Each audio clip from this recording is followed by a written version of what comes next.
Hello everyone, Sergey from Ushanka Show again, another show and tell video. And today we're going to talk about червонец.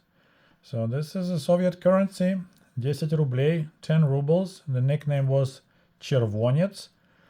I think it came from good old days when червонец had a gold backup. So it was червонное золото, red gold.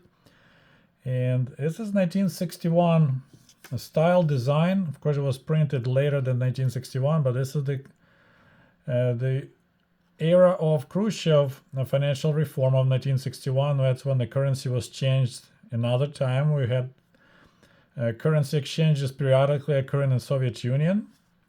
Tells you something.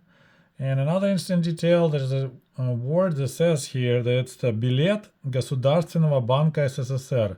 So the ticket of the state bank of the Soviet Union. If you look your modern day currency, even like Russian currency, there is no more state bank. It's all central banks now. So it has a Bank России, Bank of Russia is actually a central bank. It's not state bank anymore. 10 rubles was a lot of money.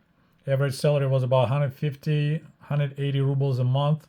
So 10 rubles was a lot. And there's a little tiny comment here. It basically tells you that you shouldn't be making fake rubles.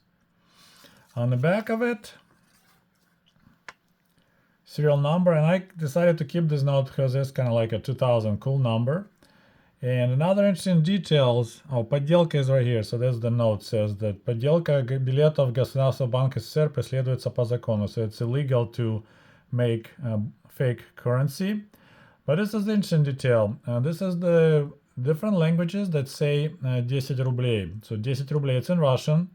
The next one is Ukrainian, 10 карбованців, then Belarusian, 10 рублев. And then it goes all 15 languages of the Soviet Union, right? So this is kind of interesting detail because next we're going to look at the same 10 rubles, but 1991, which we had, I think was February of 1991, when they did another reform, so-called Pavlov reform. Pavlov was the Minister of Finances at that time. That topic deserves a separate video, but anyway, can you see the difference between 1961 and 1991? So this is Khrushchev 10 rubles, and this is Gorbachev 10 rubles. So as I said, it's a separate topic, but they, in order to make it harder to counterfeit, they made it multicolor. It's not just, one red color. You got more colors going on. This is your year, right? 1991. It's still билет Государственного банка. It's still ticket of the state bank, but the main change is in the background, and it's kind of telling. So look the difference. So you got the serial numbers change the color.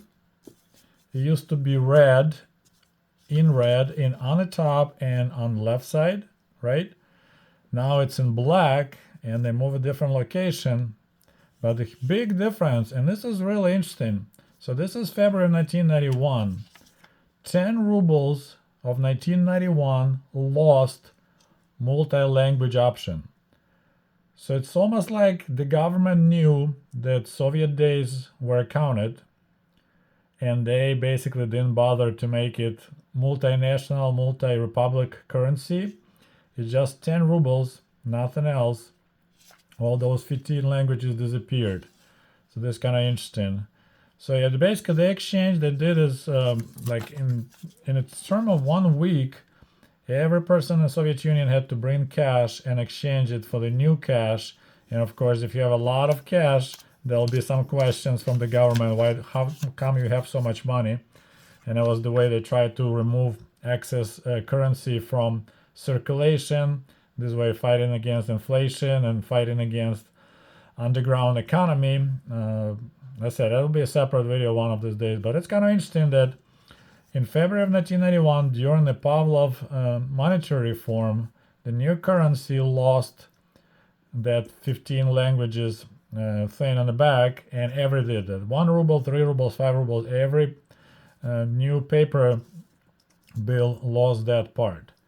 And I kind of like the old one better. It's more like, I don't know, As I said, once again, it was a lot of money. Chervonias was a big deal. If you find ever chervonias, you're a lucky man. In all my times in the Soviet Union, the only currency I ever managed to find was 1 ruble. That's it. One time, no, two times. Two times I found 1 ruble each. That's it. I found way more American dollars in America than I ever found Soviet rubles in the Soviet Union. And by the way, if you're interested in the topic of Soviet money, I have a separate playlist. The link will be in the comments section so you guys can check it out. Otherwise, thank you for watching Ushanka Show. Don't forget to like this video, and we'll talk to you soon. До побачення. Goodbye.